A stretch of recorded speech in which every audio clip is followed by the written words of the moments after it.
आ रहे हैं भाई, सब घर को लौट के आ रहे हैं, फिर चाहे एवेंजर्स हो, हैरी पॉटर या जैक स्पैरो। बात करेंगे एक एक चीज के बारे में। पहले स्टार्ट करते हैं डेयरडेविल बॉर्न अगेन के सीजन 2 से। तो क्रिस्टिन रिटर, जो कि इसमें जेसिका जोन्स का रोल प्ले करने वाली है, काफी पहले अनाउंस कर दिया गया था। उन्होंने बताया कि उनका क्या अमेजिंग एक्सपीरियंस था डेयरडेविल बॉर्न अगेन सीजन 2 के सेट्स पे। उनको ऐसा लगा कि वो कभी छोड़ के गई ही नहीं हो। साथ ही साथ ये भी बताया कि वो लोग काफी कुछ कूल कर रहे हैं और फैंस को एक्साइटेड होना चाहिए क्योंकि उनको कुछ बहुत ही बेहतरीन देखने को मिलेगा। उनको 2 साल पहले से पता था कि वो सीजन 2 में आने वाली है, लेकिन उनके लिए बहुत मुश्किल था इस पूरी बात को दबाए रखना। तो फिर सीजन 1 के एंड में क्यों नहीं है?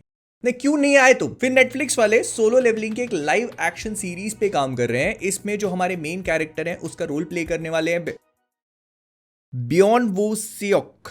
इसमें ये स्टार करेंगे और मतलब क्या ही फर्क, कुछ बोलूंगा तो गलत हो जाएगा, ठीक है बस ये, आई विल स्टॉप हियर। फिर जेसन एक्ल्स, जो कि सोल्जर बॉय का रोल प्ले करते हैं द बॉयज में, उन्होंने कहा कि इसी शो के एक और स्पिन ऑफ की तैयारी शुरू हो रही है। इसका नाम है वॉट राइजिंग और ये इसकी फिल्मिंग अगले महीने से शुरू कर देंगे। इसमें ये लोग सोल्जर बॉय और स्टॉर्म फ्रंट की कहानी बताएंगे। मतलब ये काफी पुराने टाइम में सेट होगा और साथ ही साथ एक मर्डर मिस्ट्री भी बताए। घंटे की मर्डर मिस्ट्री खुद ही मार रहे होंगे ये लोग। फिर नाइट एट द म्यूजियम की एक नई मूवी पे काम चल रहा है। ये मूवी में सारे नए कैरेक्टर्स होंगे जो पुराने बेन स्टिलर वगैरह थे, they are not returning for this one, तो इसमें सब कुछ नया देखने को मिलेगा। फिर मार्वल कॉमिक्स ने एक नई सीरीज अनाउंस करी है। इसका नाम है एज ऑफ रेवलेशन। जैसे एज ऑफ अपोकलिप्स थी ना, तो उसी तरह आ रही है एज ऑफ रेवलेशन। अब इसमें रेवलेशन जो है वो बेसिकली अपोकलिप्स का सक्सेसर है, मतलब उसके आने वाली पीढ़ी का कोई, और वो जो है पूरी दुनिया को टेक ओवर कर चुका है। और इसमें हमको कई सारे अलग अलग क्रॉसओवर इश्यूज देखने को मिलेंगे, जैसे कि एवेंजर्स, स्पाइडरमैन, और इसकी कहानी 10 साल फ्यूचर में जम करके दिखाएगी कि रेवलेशन जो अपोकलिप्स का सक्सेसर है उसने कैसे अर्थ को टेक ओवर कर लिया और सब, मतलब including X Men, Avengers and everyone उसके हिसाब से रह रहे। अपोकलिप्स क्या कहता था? क्या हो तुम? अब हम उससे कहते हैं तू क्या है बे? हमें गॉडजिला -1 के डायरेक्टर ने रिसेंटली डीसी स्टूडियोज विजिट किया और वहां पर किसी से तो मिले हैं।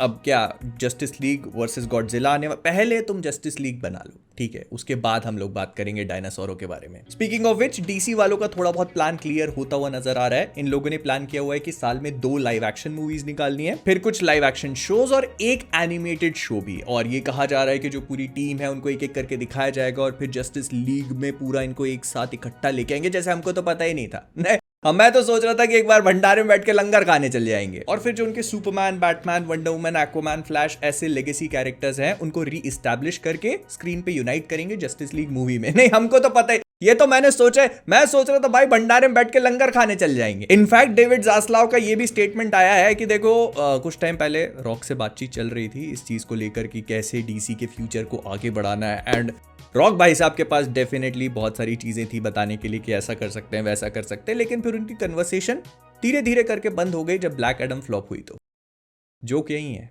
और इतना ही नहीं, एक वक्त था जब डब्ल्यूबी वाले क्रिस्टोफर नोलन की पिक्चरों में जो उन्होंने डार्क नाइट सेटअप किया था उसके स्पिन ऑफ में एक रॉबिन का शो बनाना चाहते थे, लेकिन क्रिस्टोफर नोलन ने कहा कि बिल्कुल भी इसकी इजाजत नहीं है तुमको।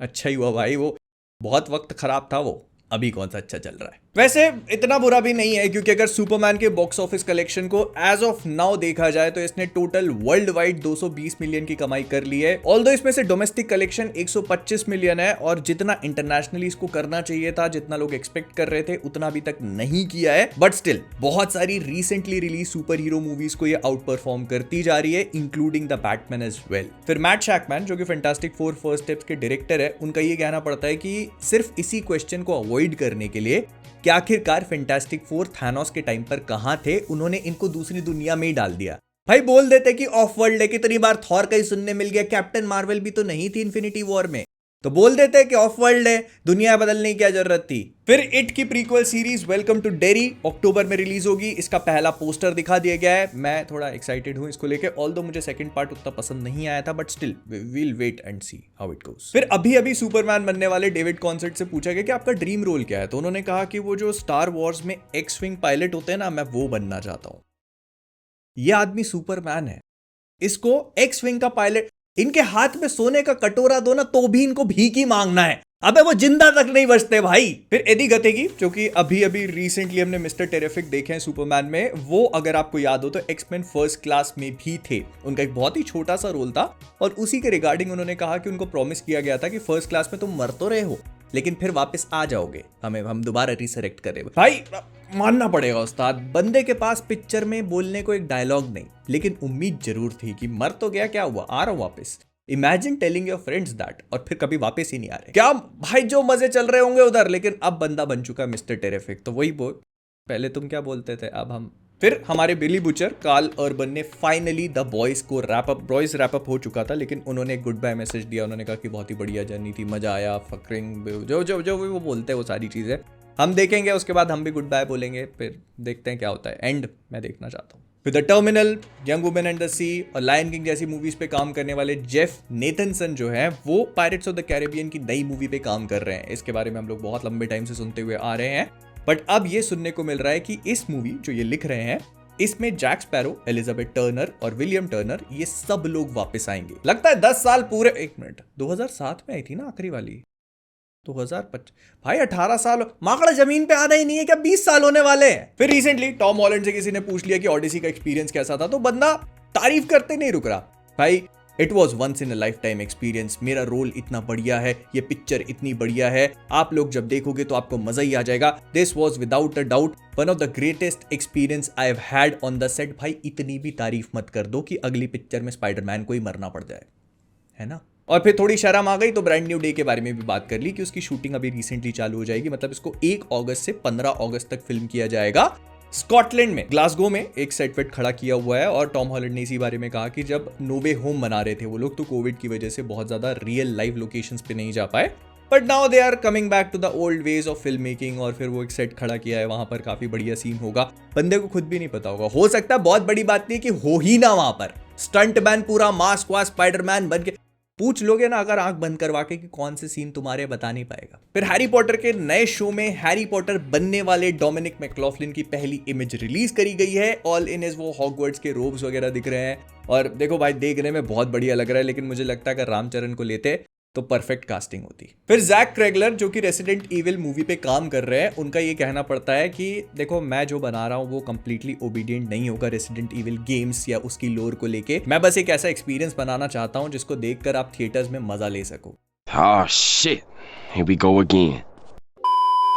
फिर अपने विद्युत जामवाल को नई स्ट्रीट फाइटर मूवी में कास्ट कर लिया गया। And if you guys don't know तो इस पूरी मूवी की कास्ट एकदम वाइल्ड है। रोमन रेंज, कोडी रोड्स, बढ़िया बढ़िया बेहतरीन। ऐसा लग रहा है कि पूरी रेसलिंग मैच ही देखने को मिल जाएगा। इसमें विद्युत जामवाल को कास्ट कर लिया गया है धलसिम के रोल में।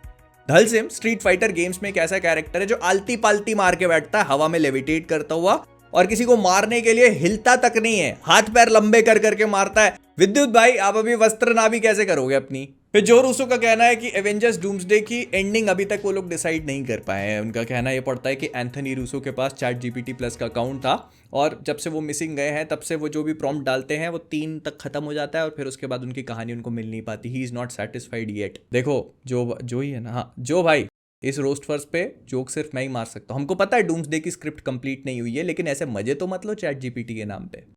लेकिन फिर वही बिहाइंड द सीन्स देखने को मिल चुके हैं। हफ्ते दर हफ्ते हर रोस्ट वर्स में यही चीज निकल के आ रही है। मैं सोचता हूं कि इस हफ्ते कुछ नहीं आएगा, but here we are again.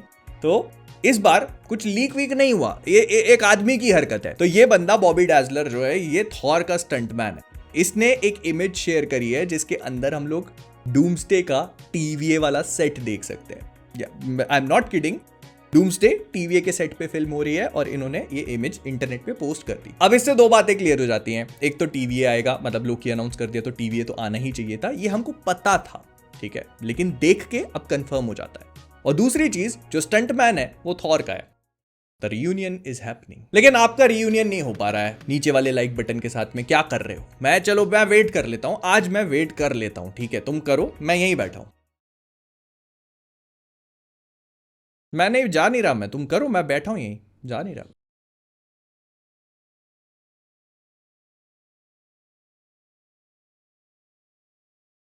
क्या किया? नहीं और बैठूं थोड़ी देर और कर दोगे ना? चलो ठीक है, फिर मिलते हैं अगले में।